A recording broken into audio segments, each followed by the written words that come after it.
હું અહંકાર કરી અનંત કરોડો બ્રહ્માંડની ઉત્પત્તિ કરે, સ્થિતિ કરે, પ્રલય કરે, આવા તો ભગવાન સ્વામિનારાયણે અબજો ખડકી દીધા. અબજો કેટલા? અબજો એના મેનેજરો છે. અબજો એના અરે એના નાના નાના હાવ તુચ્છમાં તુચ્છ મેનેજર હોય ને એની પાછળ 500,000 50 લાખ 2 લાખ તો એના દાસ છે ને હાવ છેલ્લી ક્વોલિટીના મેનેજર પાસે. બોલો એ સમજાય તમને? A few moments later. તો ખદડો કે બ્રહ્મા વિષ્ણુ મહેશ ની બધા એના સ્વામીના મેનેજરો છે. તો તારી જાતનો ખદડો મારો.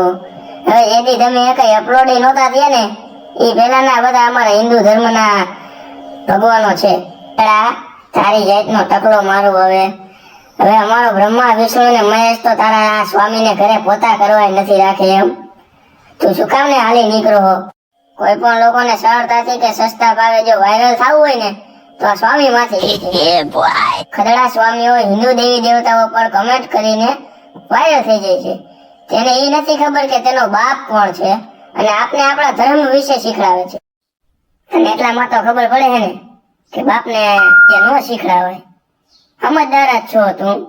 અત્યારે તો એવું થાય ને કે બેકતનજી સ્વામિનારાયણના ટકલા ઓરિયા ને એને માથામાં ઘણ મારીને ગભા પાડી દો. અરે તારી જાતનો ટકલો મારો. મને તો ઈ અફસોસ થાય છે ને કે તેદી રાતે જો તારો બાપ સુઈ ગયો હોત ને તો અમારા તારી વાણી નો સાંભળવી પડે. અને તમારે દિવસે કરવા ઢીલા અને રાતે કરો પોતે ઢીલા તો ઘરે ખોડીને બેસી જાવ ને. શું કામ અમારા સનાતન ધર્મ ઉપર આંગળી ઉઠાવે?